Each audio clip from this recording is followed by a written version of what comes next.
Where's Flick? Has anyone seen Flick? Flick? Flick who?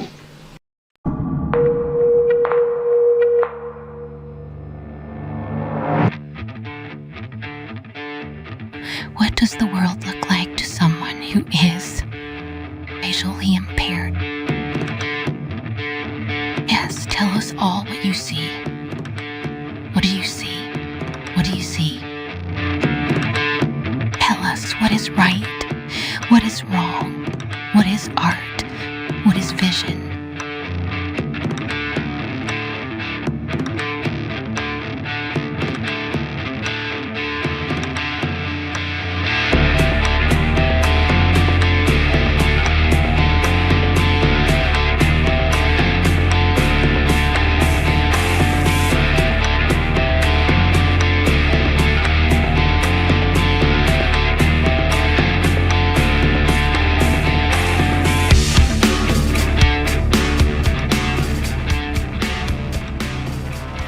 We welcome you to A Blind Guy's View. Hello and welcome to another episode of A Blind Guy's View, and Merry Christmas. I am filming this live Christmas Eve 2025, about to roll into 2026. I hope 2025 was a good year for you guys, and I hope that you're going to have a great Christmas tomorrow. And so, as is the Blind Guy's tradition, we are going to take a look at one of my favorite Christmas movies for the holiday. And on this one, we're taking a look at 1983's A Christmas Story. But first, let's take a look at our sponsors, which are always brought to you by things that are important to me, because I'm not that big of a channel. So the first one is my book. Well, actually, let's do the music first. So the first one is my favorite band right now. Shunned at a Funeral is sponsoring this video. And they have a Christmas album that is supposed to drop anytime on Spotify. And it's already available on YouTube, Amazon Music, Apple Music, wherever you listen to your music. Last.fm, Pandora, I guess there's some people that do still do that. Check it out. I have heard it. I think it's pretty great. It's all original, which I think is cool for a Christmas album, because so much of it's just like a money grab where they just redo Baby It's Cold Outside. That is not what's going on here. This is a Bethlehem-focused, real Christmas type music. It's all original. Love it. I think it's awesome.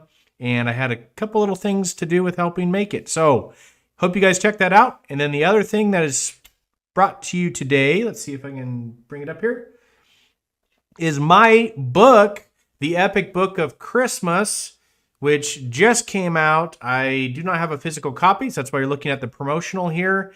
It is a coffee table style book. I wanted it to be a book that you can have on your coffee table, hence the name Coffee Table Book, that somebody could sit and just flip through and have a lot of fun with. So I think it has a lot in it. It has explanations as to where the traditions of Christmas came from, the different Christmas carols. It's got 2 short stories that I wrote in it. It's got a couple other old short stories in it that are Christmas focused, some artwork. All of it's just meant to just be something you can absorb and have fun with. And so that's the Epic Book of Christmas, now available on Amazon. I've actually sold several of them, more than I thought I ever would, so that's cool. And so those are our sponsors. Now let's talk about this movie. So, A Christmas Story. This is a surprisingly polarizing film, and we're going to talk about that once we get done with the deep dive here. But I'm surprised at how many people don't actually like this movie and how many people just absolutely love it. It seems to be you're either on one side or the other on that. So first, let's take a look here with the deep dive about the movie. And I'll see you on the other side. And we'll discuss it in fairly deep detail here, because this is one of my absolute favorite movies of all time. I'm fudging my rules a little bit, because usually I go pre-1980 for anything that's going to be considered a good old movie. This is 1983, but I figure it's over 40 years old, and I didn't want to do it just as a should you watch this film type review. I think this definitely belongs to be in the category of good old movies now. And so without further ado, here is our deeper dive into A Christmas Story. A Christmas Story came out in 1983, directed by Bob Clark, and based on the semi-autobiographical stories of Gene Shepard. The movie follows young Ralphie Parker growing up in 1940s Indiana during one very specific Christmas season, where his entire existence revolves around getting the one gift he wants more than anything else in the world: a Red Ryder BB gun. What makes the movie special isn't the plot so much as the perspective. Everything is filtered through the memories of adulthood, narrated with dry wit, exaggeration, and that unmistakable feeling that childhood memories are both hilarious and traumatic at the same time. We get the leg lamp, the bullies, the soap poisoning, the frozen flagpole, the old man's temper, and a mother quietly holding the whole family together. It's not about Christmas magic in the usual sense. It's about how Christmas actually felt when you were a kid. Loud, chaotic, embarrassing, and unforgettable.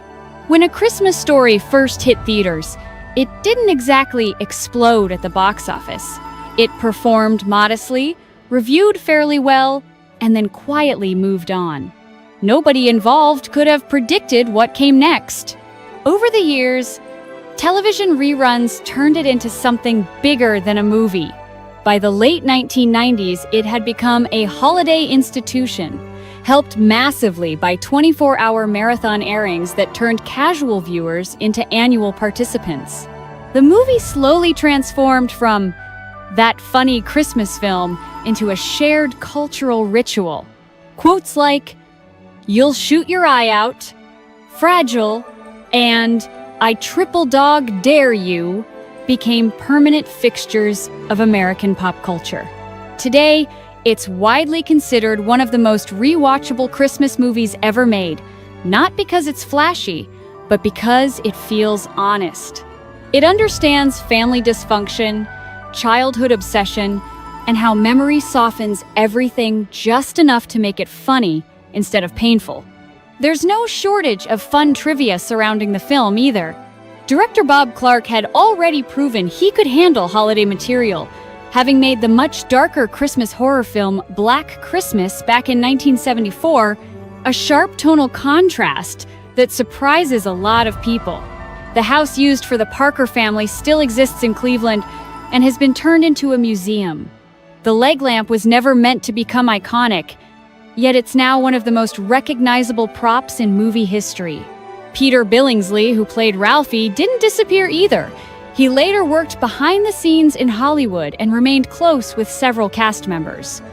Even the movie's structure mirrors memory itself, jumping from moment to moment rather than following a strict plot, which is probably why it feels so real.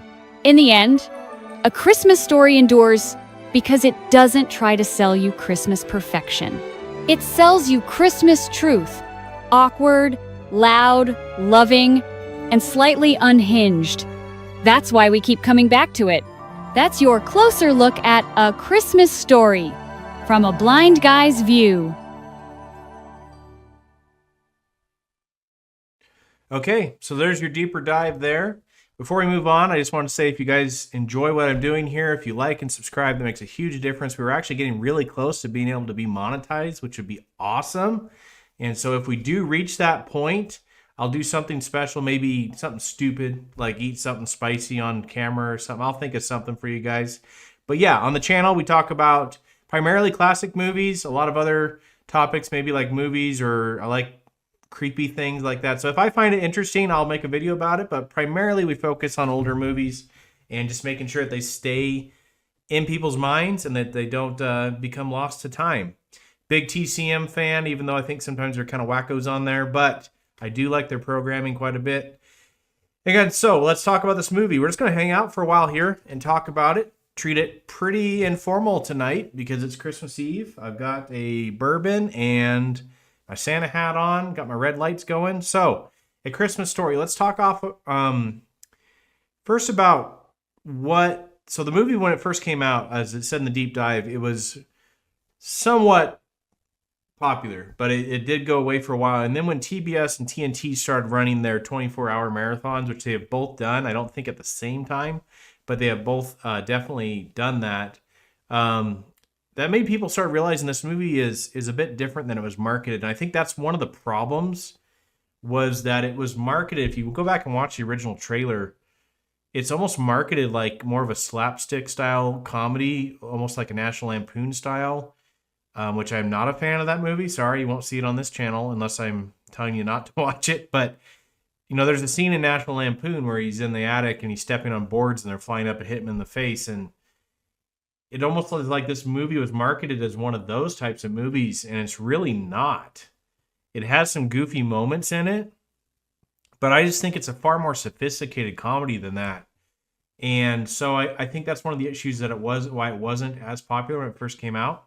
And then as people saw it when it came onto TV so much, they started realizing this movie's got a lot of heart. It's got a really sophisticated script, and it's just got a lot going for it. So I think the best way to talk about this movie is to talk about the characters, talk about who created it, and just work through it here. So first, let's talk about Bob Clark and Gene Shepard. So it was directed by Bob Clark, and it's written by Gene Shepard. And so Gene Shepard was based out of the New York area, and he's interesting. If you're ever on a long car ride and you've got access to your YouTube, look up his old radio show, Gene Shepard. You'll find it on, it's Jean Shepard, and you'll find it on YouTube. He's got a lot of them on there, and they're like 2 hours long, and it's almost like a variety show run by one guy.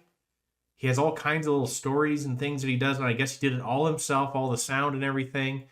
He really makes this story happen, because this is based off of a story that he would tell every year on Christmas called "In God We Trust and All Others Pay Cash." And that should tell you a little bit about a sense of humor. He's listed as an Americana humorist or something like that. And so he just tells stories. He talks about different things he's read in the news. And it's really clever. It's really well done. They're so interesting. He has one where he just talks about a new train that was coming through town once. And I found myself listening to him for like an hour, because he's so fascinating as a character. Well, I guess he had been approached to do this as a movie for a while and had always rejected it. And at one point, Bob Clark, the director, was in a car, and just not just one point he was in a car, but this is part of the story. He was in a car it's supposed to be going on a date, and he was listening to the radio, and Gene Shepard was on, and he said that he was so fascinated with Gene Shepard that he ended up missing his date. He sat in the car the whole time listening to the radio show. And so that's how Bob Clark became interested in Gene Shepard, working with him. And then Gene Shepard, when he was approached about doing the movie, he said the one condition that he would do the movie was if a guy by the name of Bob Clark directed it, because Gene Shepard had seen Black Christmas. So in my opinion, Black Christmas is the greatest slasher film ever made. It's also one of the absolute first. You could probably argue it's the second ever made behind Psycho, and is far more influential, I think, than even Halloween, because it influenced Halloween. John Carpenter was a huge fan of Black Christmas, and therefore I'd actually talked to Bob Clark about how Bob would do a sequel to Black Christmas, and it was Halloween, and he would call it Halloween, and then coincidentally, John Carpenter came out with a movie based off of that called Halloween. So think about that for a little bit. Bob Clark actually influenced slasher films more than John Carpenter probably did. But I digress. So if you've ever seen Black Christmas, it has an absolute fantastic atmosphere for it, with the use of the Christmas lights and the sorority house and all that. And so I guess Gene Shepard really liked that, and he said that he would only work with Bob Clark. So it became like this little bit of a match made in heaven. And if you've ever seen interviews with Bob Clark, he tragically passed away. He was killed in a car wreck with his son, I believe in the mid-2000s. But he was a very talented director and very underrated, in my opinion, and came out with some of the most influential movies of all time, including, which I'm not a huge fan of it, but you have to say it is influential, Porky's and Black Christmas, and then A Christmas Story. And talk about diversity of portfolio. I mean, the guy did 3 of the most influential movies of all time in 3 completely different genres. And so that should tell you something about the skill level the guy had. And I guess he was a very nice guy and very easy to work with, very easygoing. He's actually in the movie. He plays the neighbor who says, "Oh, shucks, I wouldn't know, Dad. It looks like a lamp." I think they call him Swede or something like that. And so he's the neighbor talking to the old man while the old man's looking at his major award through the window. That's Bob Clark. Okay, so that's where it comes from, is Bob Clark and Gene Shepard. And then you have the cast, which is absolutely phenomenal. And I think the reason for that, one of the reasons is it's so believable as just a regular cast of people. You have Melinda Dillon, you have Peter Billingsley. And so let's talk about them. So Ralphie, Randy, all the kids in this movie. I'm not a fan of kids in movies usually because I think they overact a lot and they struggle with that. Not the case with this movie. I can't actually think of a performance in the movie that I don't like. But the biggest standout is definitely Peter Billingsley as Ralphie, and he just seems like such a believable kid. You know, as somebody who was a 9-year-old boy at one point, and who was around a lot of my friends at the time who were 9-year-old boys at the time, this is how they are. He's just so believable as a character. He's got a big heart. He gets into trouble. And I just absolutely love Peter Billingsley in this role. His little brother, Randy, you know, he cares about his little brother, but he's also annoying, been there before. And his friends have very different personalities. There's the two bullies, Grover Dill and Scut Farkas. And they're believable as bullies. There's always those kids who were in your school that were bullies, and you could tell they had a rough family life at home.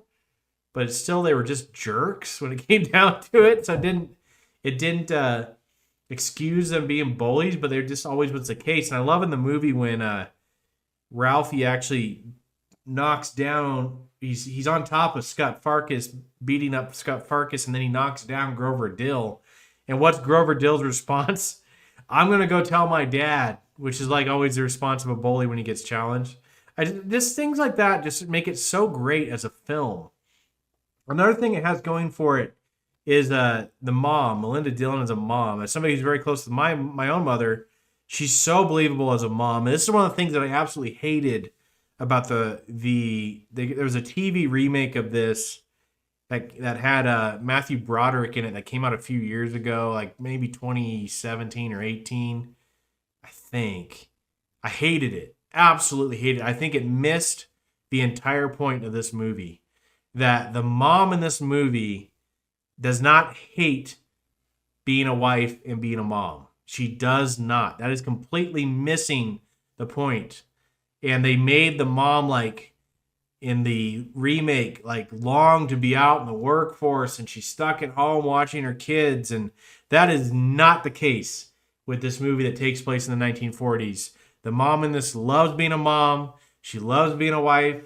She loves taking care of her home. That's just the way it is, folks. That's how the movie is portrayed. She gets frustrated. She gets frustrated with her kids. She gets frustrated with her husband. It makes it more believable. She's a fantastic mom. She's a great wife. I just love her as a character. The scene with her and Randy, where Randy's in the cupboard and she finds him, and because Randy's crying because he says that Daddy's going to kill Ralphie. And then she tries to get him to come out of the cupboard and he doesn't want to. So then she says, this is something a mom would do. She's not going to force him out. She's not going to make him do anything he doesn't want to do. She asks him, do you want a glass of milk? He nods. She goes and pours the milk. If you watch her pour it, she just nonchalantly goes and pours the milk, gives it back to him and says, okay, see you in a while. He nods. She slowly closes the cupboard door and goes back to doing what she's doing. That is classic, believable mom. Right there. I love that part to this movie. It is so great. And so she's one of the greatest characters in this movie. Moving on to the old man.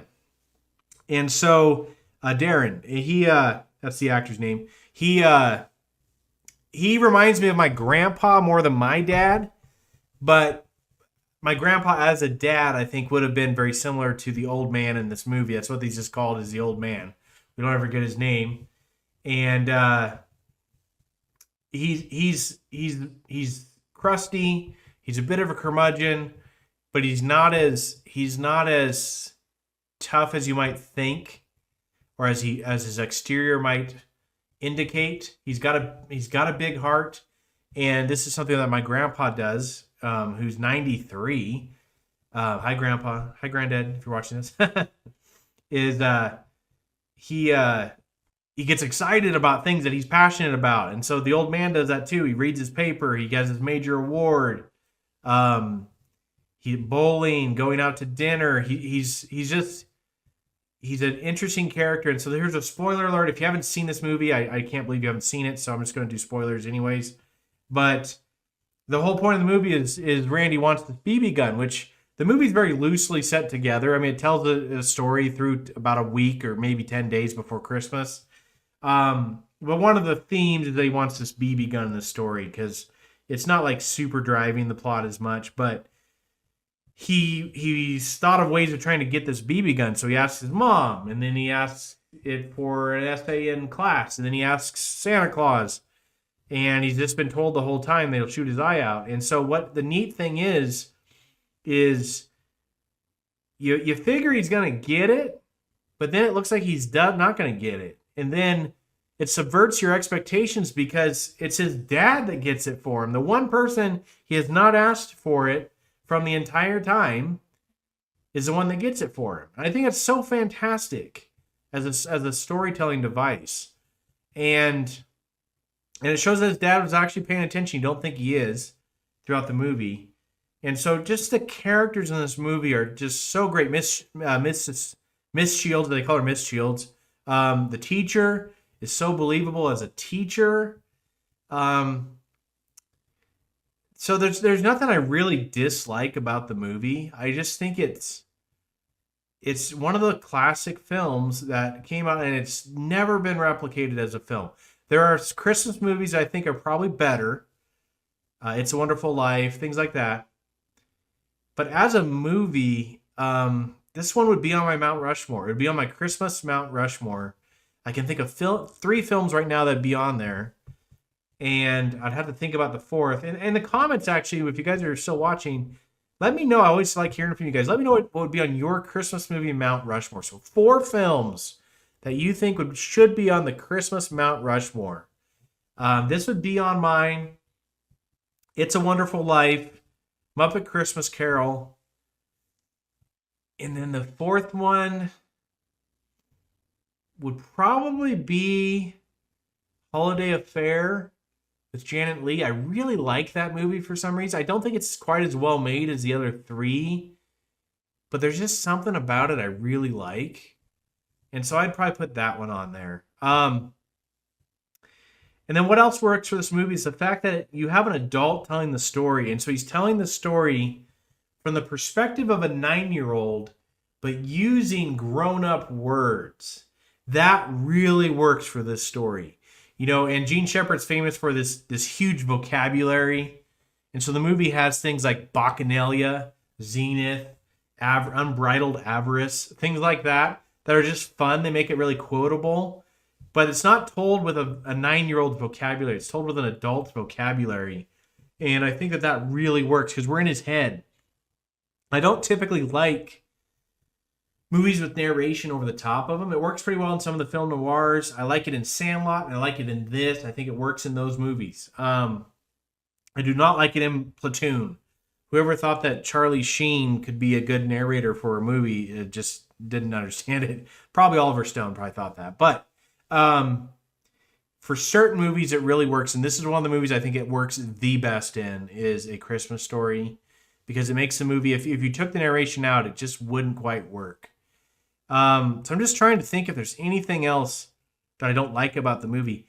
When Ralphie gets super upset after he gets in the fight with Scott Farkas, and he's so worked up, and you can tell it's like that thing that kids do where they get to even hyperventilating because they're so worked up and they're so like mad and teared up at the same time. And his mom puts a cold washcloth on his neck and then tells him just to settle down, just go in his room and wait for a while and settle down. Again, that is a story that somebody could tell about their childhood that is absolutely believable, but is also interesting at the same time. It's just got a lot of heart to it. It's clever, it's witty, and the people that don't like it, I'm just not sure why. It makes me think maybe they've just never really given it a chance. Maybe they just saw maybe a part of it, but I just can't think of a reason why, like Fudge and Fragile and these pop culture, the Major Award, the leg lamp, these pop culture references are just still part of our culture. And this movie just spawned so many of them that it's one I watch every year. I make time to watch it. I look forward to the time when my kids are old enough to enjoy it. I don't think they are yet. But yeah, let me know what you guys think. Is there anything you don't like about it? Anything that you maybe wish was changed about it? I just don't think there really is for me. And then let me know about the Mount Rushmore thing down in the comments. Like, again, like and subscribe. It helps out a ton. We're getting very close for me to actually earn a little bit of money back for these videos. And then you'll probably see them more often even at that point because I can justify the time. But I hope you guys have a fantastic and a very Merry Christmas. I love all of you guys and your support. It's so great. And just keeping these old movies alive, I think, is so important. And so I'm glad that there's a lot of you on YouTube right now that like watching these and like commenting on them. So I appreciate that. And I will see you. I'm going to be doing another movie review here soon. I've got a review coming up for some Klipsch speakers that I bought that I really enjoy. So hopefully you guys like that too. And like I said, check out Shunned at a Funeral's album, Bethlehem, my book, The Epic Book of Christmas. Thank you guys so much. Very Merry Christmas. Don't ever forget what the reason for the holiday is. That is the birth and the life and the death of Jesus Christ. And I hope you guys have a fantastic rest of your 2025 and a great beginning to 2026. Laters on the Minjay. Laters on the Minjay.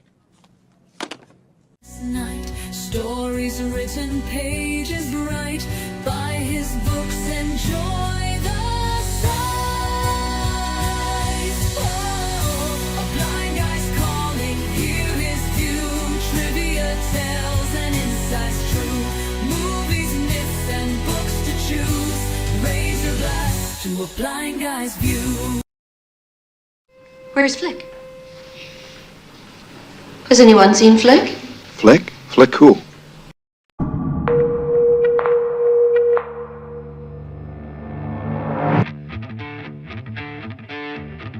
What does the world look like to someone who is visually impaired? Yes, tell us all what you see. What do you see? What do you see? Tell us what is right, what is wrong, what is art, what is vision.